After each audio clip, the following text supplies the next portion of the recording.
Les paysans du réseau Semences Paysannes n'ont pas besoin de ces pilules pour leurs champs.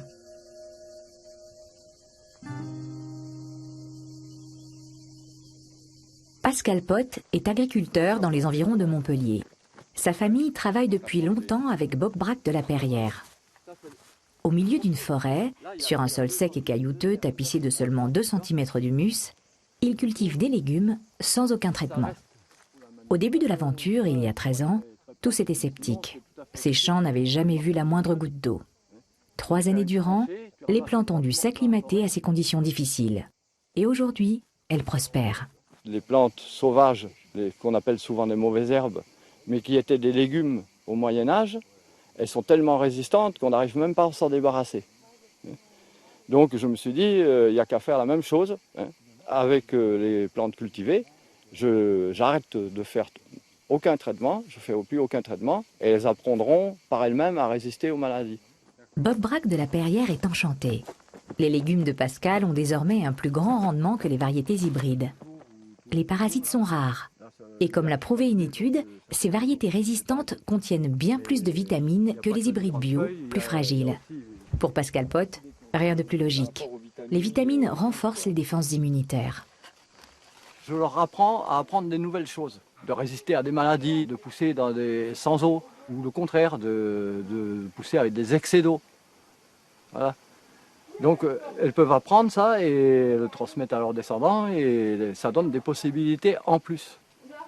Alors que toutes les autres sélections qui sont faites, c'est toujours par soustraction de possibilités. Ces variétés résistantes sont demandées dans toute la France et même en Afrique. Pas moins de 400 variétés de tomates différentes poussent dans les champs de l'agriculteur. Pascal Pot n'a pas déposé de demande de certification. Celle-ci reviendrait trop chère et n'aurait aucune chance d'aboutir.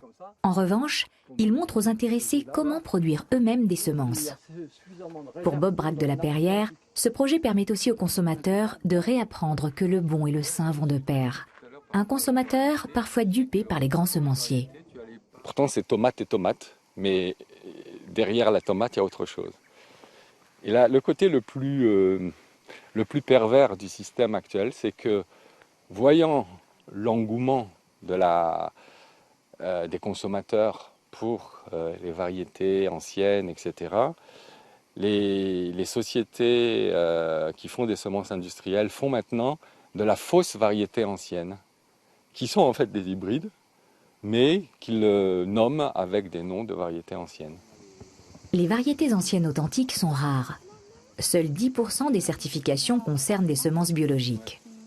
Des producteurs comme Pascal Pot en possèdent.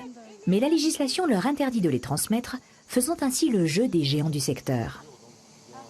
Tous les semenciers, ou presque, ont été rachetés par des multinationales qui fabriquent des produits phytosanitaires et des engrais. Leur intérêt, d'ailleurs, c'est de faire en sorte de faire des plantes qui aient besoin de traitement pour pouvoir vendre leurs produits. Ces mêmes gens, d'ailleurs, ils ont aussi racheté presque toutes les industries pharmaceutiques. Comme ça, ils font des semences de plantes qui sont maladives.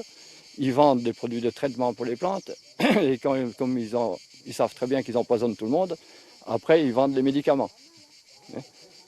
En gros, c'est comme ça que ça tourne.